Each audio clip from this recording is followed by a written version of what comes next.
Hello everyone. BCom honours में एक subject है फाइनेंशियल मैनेजमेंट। इसका हम एग्जामिनेशन पैटर्न डिस्कस करेंगे।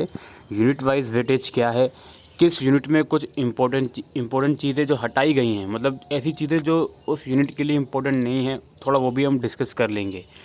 तो फाइनेंशियल मैनेजमेंट एक ऐसा सब्जेक्ट है, किसी भी कंपनी को मैनेज करने के लिए क्या क्या चीज़ें करी जाती हैं, उसका रेट ऑफ रिटर्न हो गया, रिस्क फैक्टर हो गया, या डिविडेंड डिसीजन हो गया, कैपिटल बजटिंग या वर्किंग कैपिटल डिसीजन हो गया।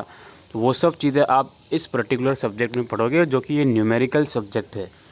अब पहली यूनिट आपकी सिर्फ इंट्रोडक्शन पार्ट है, जिसमें फाइनेंशियल मैनेजमेंट के बारे में आपको इंट्रोडक्शन दिया जाएगा और टाइम वैल्यू ऑफ मनी और रिस्क और रिटर्न के बारे में पढ़ाया जाएगा। फिर आपका कैपिटल बजटिंग वाला यूनिट है, जिसमें कैपिटल बजटिंग के बारे में पढ़ाया जाएगा, कैश फ्लो एस्टिमेशन कैसे निकालते हैं, अलग अलग मेथड हैं इसके।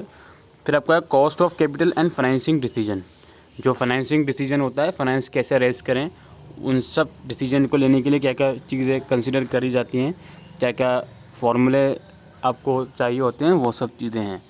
डिविडेंड डिसीजन एक कंपनी के अंदर अप्लाई होता है, उसको डिविडेंड पे करने के लिए कौन कौन से मॉडल की ज़रूरत रहती है, कौन कौन से मॉडल कंसिडर करे जाते हैं, कौन कौन से फैक्टर कंसिडर करे जाते हैं। फिर working capital decision, day to day activities जो होती हैं किसी भी बिजनेस फर्म की, उन एक्टिविटीज़ के लिए जो एक्सपेंसेस होते हैं, उन एक्सपेंसेस के लिए क्या क्या फैक्टर कंसिडर करे जाते हैं, इसको हम वर्किंग कैपिटल डिसीजन बोलते हैं। टोटल 5 यूनिट हैं इस पर्टिकुलर सब्जेक्ट में।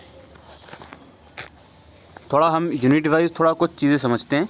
जो आपकी यूनिट 1 है इंट्रोडक्शन पार्ट, इसमें से कोई भी प्रैक्टिकल क्वेश्चन नहीं पूछा जाएगा आप लोगों से। यूनिट 2 जो है कैपिटल बजटिंग, कैपिटल बजटिंग में जो ब्लॉक ऑफ एसेट में डेप्रिसिएशन वाला पार्ट है, उसमें से कोई भी न्यूमेरिकल क्वेश्चन नहीं पूछा जाएगा। इसके अलावा cost of capital and financing decision जो है, इसमें no practical question from marginal cost of capital and variable growth model. जो मार्जिनल कॉस्ट ऑफ कैपिटल है और वेरिएबल ग्रोथ मॉडल है, इसमें से कोई भी प्रैक्टिकल क्वेश्चन नहीं पूछा जाएगा in case of equity. However, the same should be considered for internal assessment। ये तो इंटरनल असेसमेंट के आपके लिए तो नहीं होता, खैर इसको हम इग्नोर करते हैं। Dividend decision, practical question from stock dividend should not be asked in theory examination. जो स्टॉक डिविडेंड है उसमें से कोई भी प्रैक्टिकल क्वेश्चन नहीं आएगा। वर्किंग कैपिटल डिसीजन में देख लेते हैं हम, practical question should be asked from the following topics. तो आप देख लीजिए, इन चारों टॉपिक्स में से प्रैक्टिकल क्वेश्चन पूछे जा सकते हैं आपसे। Cash management, estimation of net working capital, operating cycle, receivable management, इनमें से आपके प्रैक्टिकल क्वेश्चन पूछे जा सकते हैं। Question from EOQ should not be asked in theory examination. EOQ में से इकोनॉमिक ऑर्डर क्वांटिटी होता है आई थिंक, इसमें से प्रैक्टिकल इसमें से क्वेश्चन नहीं पूछा जाएगा आप लोगों से एग्जामिनेशन में, ठीक है। एग्ज़ाम के अंदर जो आपके नॉर्मल कैलकुलेटर होते हैं वो अलाउड होते हैं। और यहाँ पे आप देख लीजिए जो यूनिट वाइज वेटेज है, सबसे ज़्यादा वेटेज आपकी यूनिट 3 की है, cost of capital and financing decision की 30% वेटेज है, राइट। तो 75 मार्क्स का आपका पेपर आएगा। फर्स्ट यूनिट की 10% वेटेज है, यानी कि 7.5 मार्क्स का ही पेपर आएगा। और इसकी 3% वेटेज है, तो लगभग 22 से 23 मार्क्स का पेपर आपका थर्ड यूनिट में से आएगा। डिविडेंड डिसीजन की 15% वेटेज है। वर्किंग कैपिटल डिसीजन का भी 15 मार्क्स का क्वेश्चन आएगा, जो कि 20% वेटेज है, ठीक है। तो ये यूनिट वाइज वेटेज आप लोगों ने देख ली। अब हम डिस्कस कर लेते हैं इसका एग्जामिनेशन पैटर्न। तो इंग्लिश या हिंदी किसी एक लैंग्वेज में आप एग्ज़ाम कर सकते हो, राइट। और एज आई सेड कि सिंपल कैलकुलेटर अलाउड है। टोटल 5 क्वेश्चन है, इंटरनल चॉइस गिवन है, हर एक क्वेश्चन करना है आपको, हर एक क्वेश्चन में इंटरनल चॉइस है। क्वेश्चन नंबर 1 का ये पार्ट है, how can you incorporate risk in capital budgeting decision. जो कैपिटल बजटिंग डिसीजन है उसमें रिस्क किस तरह से इंक्लूड कर सकते हो आप। ये क्वेश्चन नंबर 1 का ए पार्ट है, जो कि थ्योरेटिकल है, 4 मार्क्स का। बी पार्ट न्यूमेरिकल है, बड़ा लंबा चौड़ा क्वेश्चन गिवन है, उसको हम पढ़ते हैं, समझते हैं क्या है इस क्वेश्चन में, राइट। इसमें यह है, a company is considering computerization of its inventory and billing procedure at a cost of ₹2 lakh. तो कंपनी कंसिडर कर रही है कि इनका जो बिलिंग का सारा प्रोसीजर होता है, इन्वेंट्री और बिलिंग का, उसको कंप्यूटराइज कर दे 2 लाख रुपये की कॉस्ट में। इंस्टॉलेशन चार्जेस इनके 50,000 लगेंगे।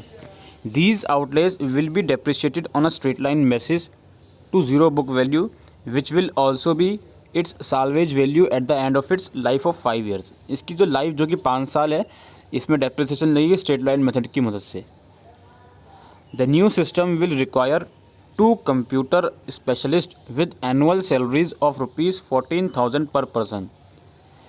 तो जो नया सिस्टम लेकर आएंगे कंप्यूटराइजेशन का, इसमें कोर्स के अलावा 2 कंप्यूटर स्पेशलिस्ट भी चाहिए इनको, जिनके एनुअल सैलरीज होगी 40,000 पर पर्सन की। It is also estimate that annual maintenance expense of ₹12,000 will have to be incurred. 12,000 annual maintenance expense भी इनकर्ड होगा। The new system will lead to reduce production delays, thus saving 20,000 annually. जो नया system होगा उस system की वजह से जो प्रोडक्शन में डिले होते थे वो रुकेगा और उसकी वजह से 20,000 रुपये कंपनी बचाएगी हर साल। It will also help to avoid stock out cost of ₹25,000 per year. जो स्टॉक आउट कॉस्ट होता है 25,000 पर ईयर का, वो भी ये बचाएगा।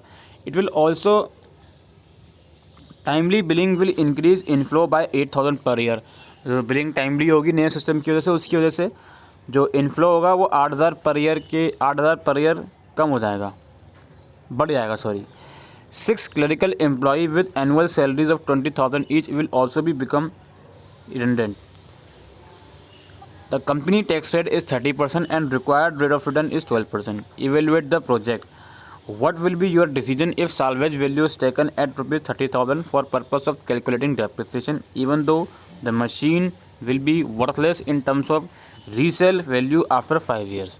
तो बेसिकली जो भी एक डिसीजन लेने को सोच रही है कंपनी, उसके जो भी पैरामीटर्स हैं, जो भी उसके डिसीजन लेने के बाद जो एक्टिविटीज़ होंगी, वो सब चीज़ें बताई हैं और आपसे पूछा गया है कि इसको इवेलुएट करो इस कंपनी के डिसीजन को, कि फ़ायदा हो रहा है, नुकसान हो रहा है।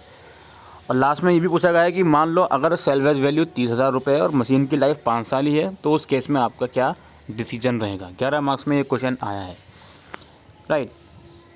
इसके बाद क्वेश्चन नंबर 1 का इंटरनल वाला पार्ट हम देखते हैं। इंटरनल पार्ट में जो ए पार्ट है, अगेन थ्योरी है। Critically evaluate the payback method of evaluation of long term projects. जो पेबैक मेथड है लॉन्ग टर्म प्रोजेक्ट का, उसको क्रिटिकली इवेलुएट करना है, उसके प्रोज एंड कॉन्स बताने क्या है उस मेथड में, 4 मार्क्स में। और बी पार्ट में अगेन न्यूमेरिकल क्वेश्चन है। Able electronics is considering a proposal to replace a machine which was bought 3 year ago for ₹10 lakh. तो एक प्रपोजल है इनके पास जिसमें मशीनरी को रिप्लेस करना चाहते हैं, जो मशीनरी 10 लाख रुपए की 3 साल पहले परचेज़ करी गई थी। It is a remaining life of 5 साल। अभी इस मशीनरी की 5 साल और हैं बचे हुए, जिसके बाद इसकी कोई सेल्वेज वैल्यू नहीं होगी। But if it is sold now, लेकिन इस मशीनरी को अभी अगर हम बेच देते हैं तो ये 6 लाख रुपए की बिकेगी। इसके मेंटेनेंस कॉस्ट जो हैं वो 50,000 रुपये पर एनम के हिसाब से इंक्रीज़ हो जाएंगे from the 6th year of its installation. अगर जिसको इंस्टॉल करने के 6 साल बाद जो इसके मेंटेनेंस कॉस्ट है 50,000 रुपये बढ़ भी जाएंगे, ये भी बता दिया इन लोगों ने। अगर अभी बेचोगे 6 लाख की बिक रही है, अगर रिटेन कर रहे हो अगले और 5 साल की जो लाइफ है इसकी, उसके अकॉर्डिंग 3 साल ऑलरेडी हो चुके हैं, तो 6ठे साल में 50,000 रुपये पर एनम के हिसाब से मेंटेनेंस कॉस्ट इस मशीन के लगेंगी। A new more efficient machinery is available. एक नई मशीनरी अवेलेबल है 15 लाख की। ये जो मशीनरी है ये 6 लाख रुपये की बेच सकते हैं हम, इसकी 5 साल की जो लाइफ है उसको कंप्लीट होने के बाद। New machine will lead to increase productivity. नई मशीन जो आएगी प्रोडक्टिविटी इंक्रीज़ करेगी, thereby increasing the revenue of ₹1,50,000 per annum, जिसकी वजह से रेवेन्यू भी इंक्रीज़ होगा 1.5 लाख पर एनम के हिसाब से। It will also reduce operating expenses by ₹1 lakh per annum. Operating expenses जो होते हैं वो भी 1 लाख पर एनम के अकॉर्डिंग कम हो जाएंगे इस मशीनरी के आने से। कंपनीज़ का जो टैक्स रेट है वो 50% है और कॉस्ट ऑफ कैपिटल 10% है। ये स्ट्रेट लाइन मेथड यूज़ करती है कंपनी डेप्रिसिएशन का। एडवाइस करो कंपनी को इस रिप्लेसमेंट के बारे में कि यार रिप्लेसमेंट करना चाहिए या नहीं करना चाहिए। और क्या है, what will be your decision if the expected salvage value of the new machine is ₹2 lakh. अगर नई मशीन की साल्वेज वैल्यू जो है वो 2 लाख रुपये होगी, तो उस केस में आपकी क्या राय है वो आपको बताना है। जो एक्चुअल में क्वेश्चन है उसमें बताया गया है कि जो नई मशीनरी है जो 15 लाख की अवेलेबल है उसकी साल्वेज वैल्यू 6 लाख होगी, लेकिन अब ये बोल रहे हैं अगर 2 लाख होगी तो उस केस में आपकी क्या राय है। तो ये आपको बताना है, 11 मार्क्स का ये क्वेश्चन है। ये क्वेश्चन नंबर 1 इस तरीके से हमारा ख़त्म हो गया। फिर नेक्स्ट क्वेश्चन है जिसका जो ए पार्ट है क्वेश्चन नंबर 2 का, थियोरेटिकल है। आप एजेंसी प्रॉब्लम से क्या समझते हो और ये किस तरह से रिजॉल्व हो सकती है। What do you understand by agency problem, how can it be resolve, 4 marks में। और बी पार्ट है आपका prepare the income statement from the given financial data of company A and company B for the year ended 31 March 2017. Also comment on their financial position.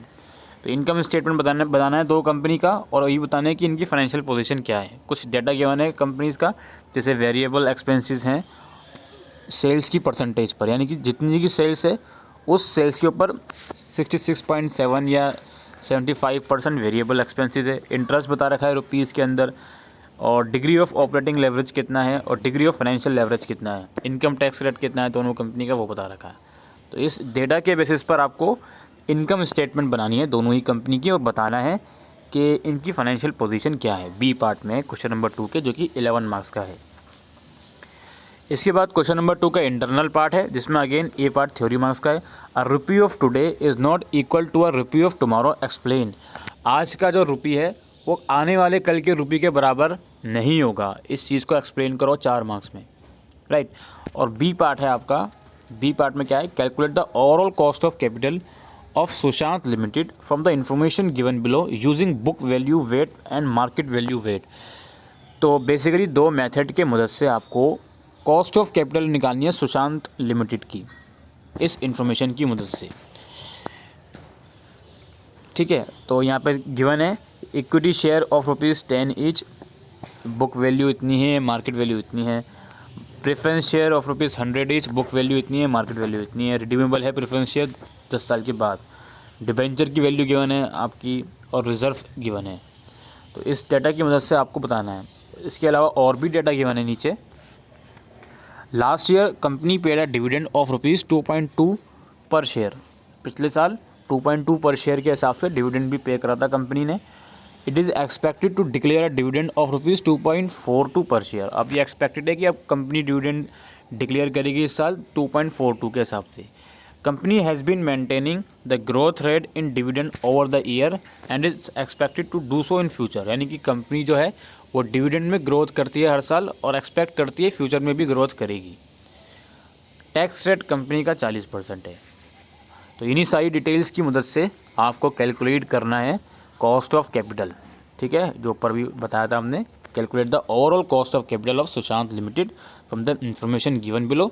और ये cost of capital आपको book value wait और market value wait की मदद से calculate करना है 11 marks में, ठीक है. इसके बाद हम बढ़ते हैं अपने अगले क्वेश्चन की तरफ. Question number 3, A part again theoretical है 4 मार्क्स का, जिसमें आपको discuss the different approaches to financing of working capital. Working capital के फाइनेंस के लिए अलग अलग जो अप्रोचेस होते हैं उनको डिस्कस करो 4 मार्क्स में. इसके बाद न्यूमेरिकल क्वेश्चन है. From the following information estimated by Swastik limited for the next year, calculate the working capital required on cash cost basis. Cash cost basis फार्मूले की मदद से कैलकुलेट करो कि वर्किंग कैपिटल कितनी रिक्वायरमेंट होगी इस कंपनी को, जिसका डाटा आपके सामने है. Sale at gross profit of 20% इतनी है. Raw material, wages, manufacturing expense outstanding साल के आखिरी में 60,000 हैं. और एडमिनिस्ट्रेटिव एक्सपेंसेस हैं, सेलिंग एक्सपेंसेस हैं. डिज़ायर्ड कैश बैलेंस है इतना है. और भी नीचे इन्फॉर्मेशन है, एडिशनल इन्फॉर्मेशन, जैसे फिनिश गुड्स और raw material are kept in stock to meet 1 months requirement. ठीक है जी, फिनिश गुड और रॉ मटेरियल स्टॉक में रखा हुआ है अगले 1 महीने की रिक्वायरमेंट के according. Company give a credit of 2 months to it customer and gets a credit of 2 months from its suppliers. अपने कस्टमर को भी और अपने सप्लायर से भी उधार चलता है 2 महीने का. Wages are paid with a time lag of 15 days. 15 दिन के टाइम लैग के हिसाब से वेजेस पे करे जाते हैं. All other expenses are paid with a time lag of 1 month. बाकी किसी के सारे जो अदर एक्सपेंसेस हैं वो 1 महीने के टाइम लैग के हिसाब से पे करे जाते हैं. There is no work in progress. कोई वर्क इन प्रोग्रेस नहीं है. Company include depreciation in its cost of production. Cost of production में डेप्रिसिएशन इंक्लूड कर रखी है कंपनी ने. फिनिश गुड्स जो वैल्यूड हैं वो मैन्युफैक्चरिंग कॉस्ट के हिसाब से हैं. सेफरी मार्जिन है 15% कंपनी को मेंटेन करना है. तो ये सारी डिटेल्स गिवन है आप लोगों की, और इन डिटेल्स की मदद से आप लोगों को जो है वर्किंग कैपिटल कितनी चाहिए कंपनी को कैश कॉस्ट बेसिस के हिसाब से वो कैलकुलेट करनी है. इसके बाद क्वेश्चन नंबर 3 का इंटरनल चॉइस में हम देखते हैं. ए पार्ट में अगेन थ्योरी है, जिसमें आपको होल्डिंग कैश को होल्ड करने के अलग अलग मोटिव्स आपको बताने 4 मार्क्स में. इसके बाद न्यूमेरिकल क्वेश्चन है जो कि हम पढ़ते हैं। A company manufacture 1 lakh unit of product annually from a raw material which is purchase at ₹60 per के जी।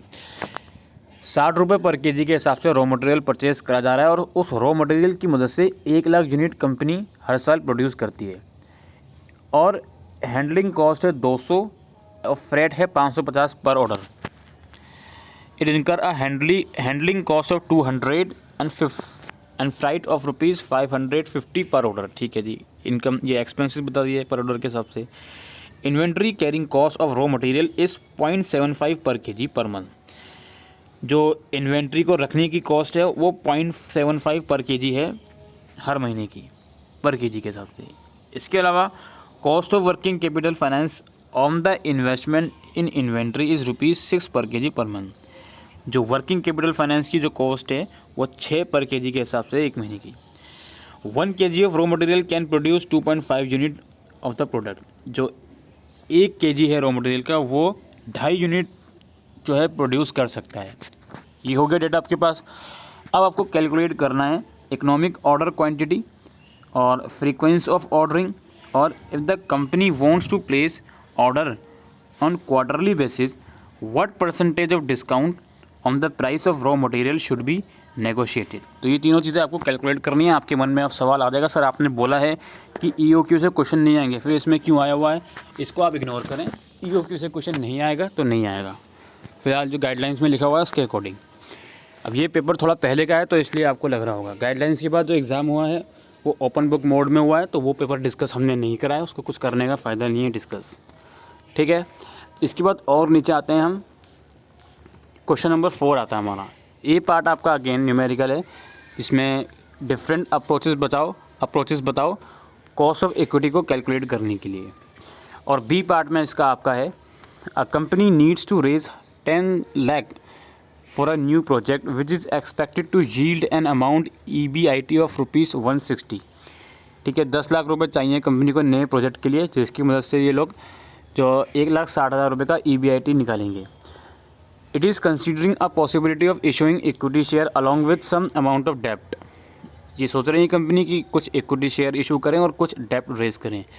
इनके पास ऑप्शन है डेप्ट रेज करने का 1 लाख, 4 लाख या 6 लाख। और इन डेप्ट में अलग अलग रेट्स भी हैं, जैसे 1 लाख तक में 8% है, 1 से 5 लाख तक में 12% है, 5 लाख से ज़्यादा है तो 18% है। Current market price of its equity share 25 है। इक्विटी शेयर की अभी मार्केट प्राइस 25 है, जो ड्रॉप होगी 20 रुपये तक अगर फंड्स बोरो करे जाएं 5 लाख से ज़्यादा के। टैक्स रेट कंपनी का 50% है। आप कंपनी को सजेस्ट करो कि बेस्ट फाइनेंसिंग अल्टरनेटिव क्या होगा, इक्विटी वाला या डेप्ट वाला। ऑल्सो आपको कैलकुलेट करना है फाइनेंशियल ब्रेक इवन पॉइंट हर 3 ऑप्शन के लिए। 3 ऑप्शन है, इन तीनों ऑप्शन के लिए ब्रेक इवन पॉइंट भी आपको कैलकुलेट करना है। ये क्वेश्चन नंबर 4 का बी पार्ट हमारा हो गया। और करके जो क्वेश्चन है इसमें जो ए पार्ट है इसमें है what behavioural justification is given by MM approach to prove their hypothesis about the capital structure decision. और बी पार्ट है company X and company Y are in the same risk class and identical in all respect. 2 company हैं वो एक ही risk class में belong करती हैं और हर एक तरह से वो सेम है, लेकिन जो Y है वो यूज़ करता है 2 लाख रुपए का डेप्ट जिसमें 12% इंटरेस्ट है, और X जो है उसके पास सिर्फ इक्विटी फर्म ही है, वो डेप्ट नहीं है। Both companies earn a return of ₹20% on their asset of ₹4,50,000। दोनों कंपनी 4,50,000 का जो इनका एसेट है उस पर 20% प्रॉफिट अर्न करती है, रिटर्न अर्न करती है। आपको कैलकुलेट करना है, पहले तो वैल्यू कैलकुलेट करनी है बोथ द कंपनीज़ की, और इनकी overall cost of capital calculate करनी है नेट इनकम अप्रोच की मदद से, जिसमें आपको कॉस्ट ऑफ इक्विटी 15% लेनी है।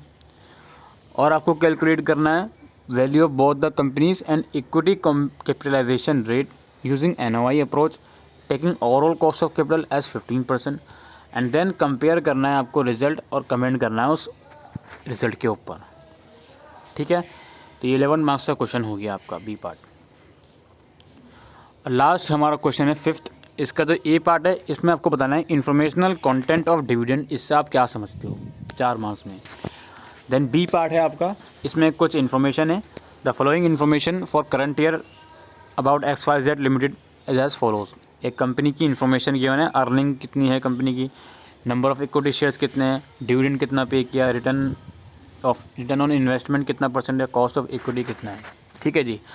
इसके बाद आपको क्या कैलकुलेट करना है, calculate the present price of the share and value of the firm using Walter's model. Walter's model की मदद से आपको शेयर का प्रेजेंट प्राइस कैलकुलेट करना है और फर्म की वैल्यू कैलकुलेट करनी है। बी पार्ट में क्या करना है, इज दिस द ऑप्टिमम पे आउट रेशो। जो पे आउट रेशो है ये ऑप्टिमम है, अगर नहीं है तो क्या होगी ऑप्टिमम पे आउट रेशो, और what is the value of the firm at this पे आउट रेशो, और इस पे आउट रेशो के अकॉर्डिंग फर्म की वैल्यू क्या होगी।